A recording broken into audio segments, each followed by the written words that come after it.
Hello friends, welcome back to the bench. Our patient is a 2005 Legacy double overhead turbocharged, a very nice machine, and it is designated to be on the naughty list because it's having a lot of issues, and this is pretty curious case.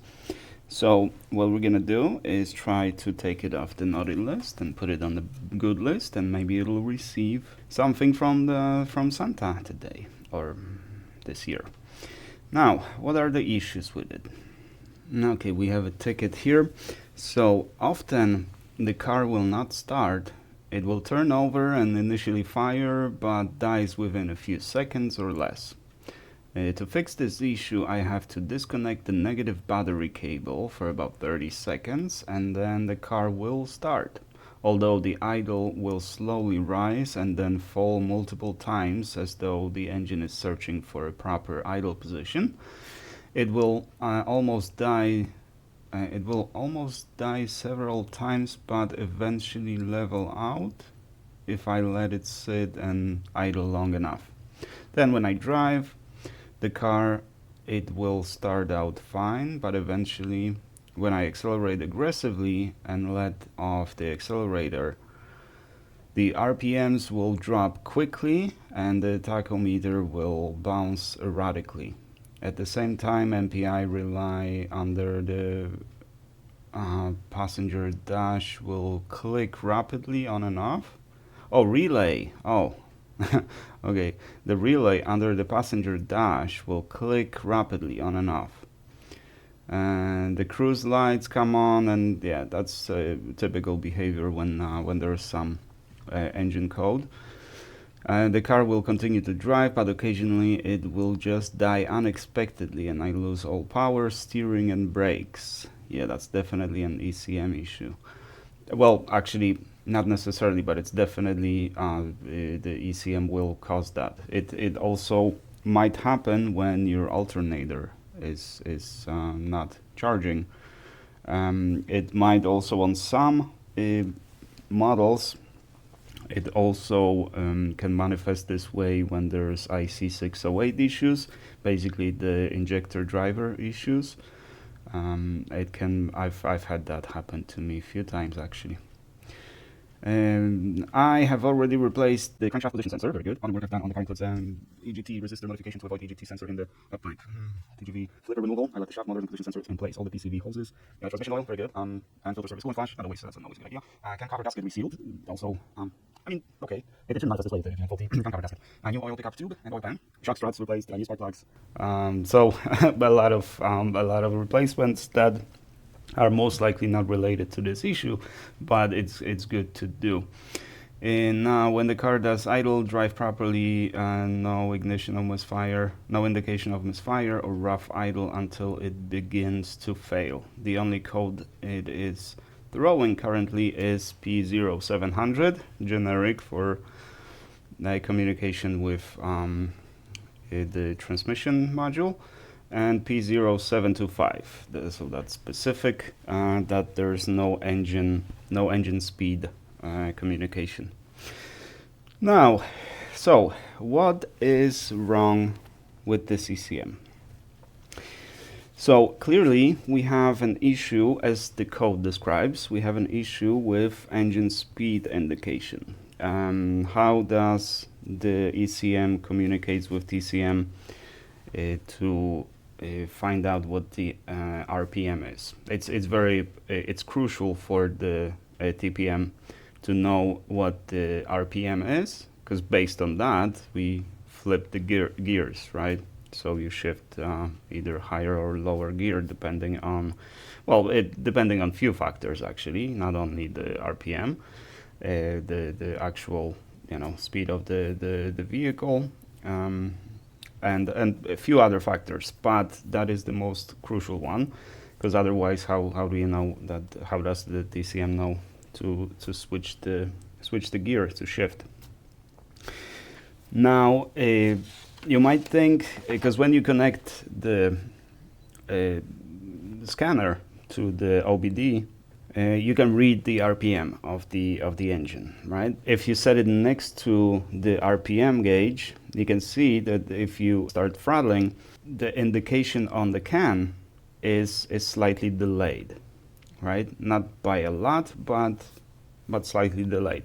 Some of that delay results from the actual device decoding the information from the can and displaying it on the screen, but some of it results from the speed of the can. It's not very fast, so we have a slight delay. So that's not how TCM and ECM communicate. There's actually a dedicated rail that comes from the ECM called engine speed output, and that is a waveform, right? It's I think it's a duty cycle. Yeah, I think it's a duty cycle, but not on 5 volts, it's on 12 volts. Pretty sure. I haven't actually confirmed that, but doesn't really matter. But it's 12 volts. That is very important. Now, I have already diagnosed, or maybe not diagnosed, but reverse engineered it. So let's quickly reproduce the process. The engine speed output is on this pin, right? The output is filtered by this 150 ohm resistor, right? We also have a capacitor, the ceramic capacitor. So if this capacitor is crushed, then we have a problem, right? That is one way this could not work if there is a short on this one. There is no short on this cap, so that's not our problem. But if you connect the meter between here and the ground, and you have 150 ohms, then you know that this cap, well, this cap, or we'll see later, right? But we have nice OL. Oh, we have nice OL because the wrong cable is connected. No, there. There should be some resistance here. 4K, 9K, 5K. So this is fine. All right. So let's follow along with the trace. The trace goes here, and it is pulled down to the ground by a 2K resistor, right? And we can check it over here, and we should read roughly 2K. Yep, good enough, 1.997. So this is fine. So let's follow the trace. We go under the diode, and as you can see, I already marked it here. We go to the via, right? So let's flip the board and see where the via goes. The via goes here. So no trace on this side. So at this point, it's kind of tricky, right? There's no perfect way of doing this. You might, if there's a short on this, right? That's how we found the AC short on actually the similar model, just not turbo version. If you inject voltage and check the thermal image, you see something glowing, and then you can confirm with the multimeter that it's actually that connection. But in this case, we don't know where it goes, and it can go anywhere on the board. So what I started doing, I just soldered on the cable to this line and started probing every chip, expecting that one of these output stages is going to be controlling that. But on this ECM, we also have plenty of tiny transistors, and they typically control the output, not the dedicated chips. Dedicated chips usually control something more sophisticated, like ignition or injection. But those kind of sensors, those kind of outputs usually go through the transistor on these boards, the older boards. The newer boards have very few components, and everything is packed into a single chip, and that single output chip is responsible for all kinds of stuff. So I didn't find anything testing. I even started testing the logic chips, these, right? Just, because it happens sometimes.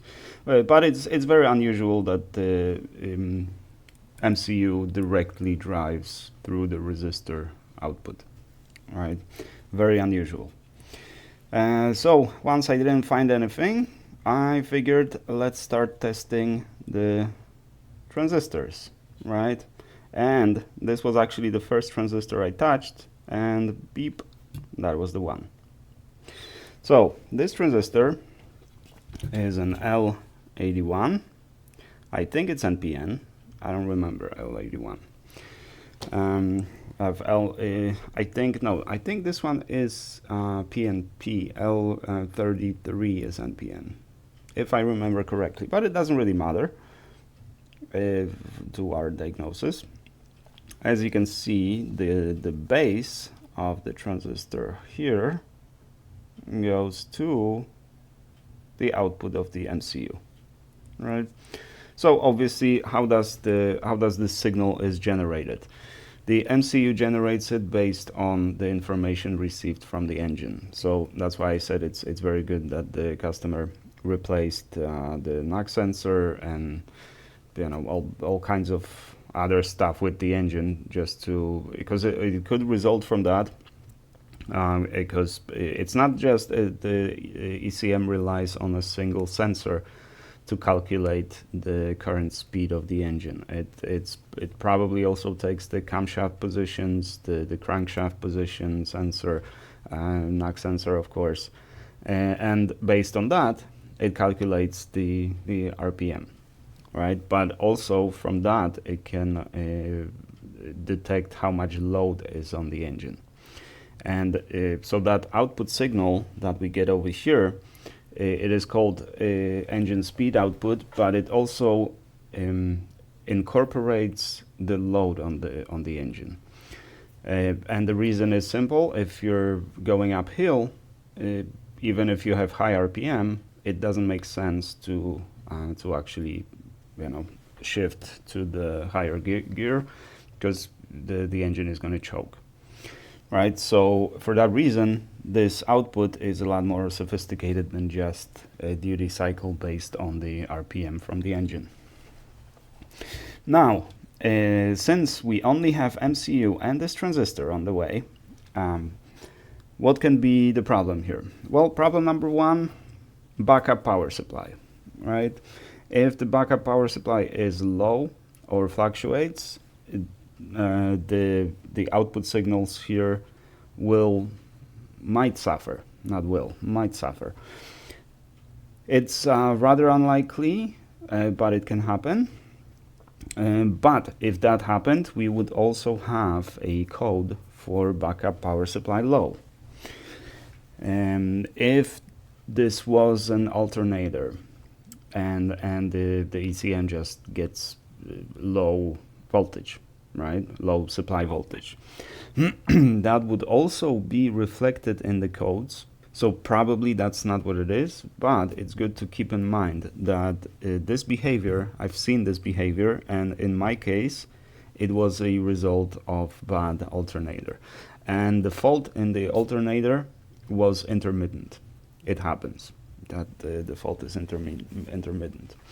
Disconnecting the negative terminal of the battery for the ECM basically to reset, that is concerning because that might indicate that we have an MCU issue.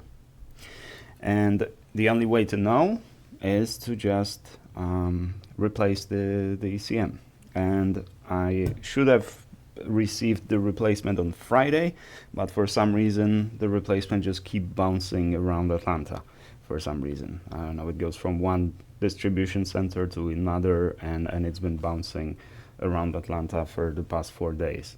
So I don't know when it's going to be delivered, but when it is, I'm just going to clone this one into the replacement and send both. But just to satisfy our curiosity, let's replace this transistor and see if this will resolve the problem. Because transistors, just like pretty much everything, they're not necessarily working or not working, like just two states. It either works or it's completely fried. They can suffer subtle issues. And how come? I don't know, the partial wear on the molecular level of the component, maybe faulty component, maybe dodgy component, and it just, it's an old car, right? It ran for a long time. It probably has I would guess at least 200k on it, maybe 300k. Mine is 280 almost. So, and mine is 2008. So, it might be even over 300k on it. Yeah, that's how long you can drive Subarus, and that's why this is what I drive. So we're gonna replace this transistor and see if the fault goes away, right? And on top of that, we're gonna send the replacement ECM. Now that is just to satisfy our curiosity. The last one, the last ECM that we replaced, what was it? The ignition driver, which also is responsible for a lot of other things. And we also sent 2 ECMs back to the customer. I did receive an update from them, and I forgot to write I forgot to thank them for that. But they promised they'll let me know what was the issue with the car. But bottom line, the replacement didn't help. The replacement of the ECM didn't help. But the ECM on which I replaced the ignition driver works the same as it worked before, so I didn't break it. So that's a good feedback for me. As you can see, that can be my services can be reliable when it comes to resoldering. That is like my main skill over here, soldering. Okay, so let's get some time lapse going, and let's replace this transistor.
Alrighty, the transistor is replaced. Very simple repair, of course. Now, is this gonna help? We'll see. Once you replace this one, see if there's any difference. If there is, and it's fixed, then you got your fix. If there's the same thing happening, obviously install the replacement ECM and see if the problem is the exact same on the replacement. If it is, then, well, if it isn't, then that means it's an MCU problem, right? The transistor replacement had no effect because it's the MCU that is getting confused. Because that kind of points to it, because the disconnection of the battery, so basically reset seems to help. So there might be some issues maybe with powering up the MCU, maybe the supply voltage fluctuates.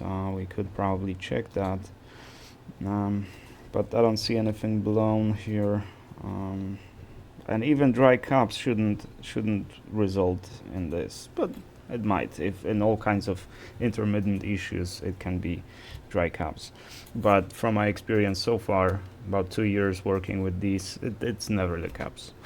You know. Anyways, if you replace it and problem goes away in the replacement, then we know it's probably MCU or maybe something else. But if the problem is the same on the replacement ECM, then you have your clear answer that it's not the ECM, and I would be looking for issues with maybe wiring harness or wiring in general, maybe something there. Yeah, maybe connection between the ECM and TCM, that could be faulty. Or check out the TCM. TCM might be at fault. Anyways, this is it. Thank you guys very much for watching. I do appreciate you, and I shall see you in the next one.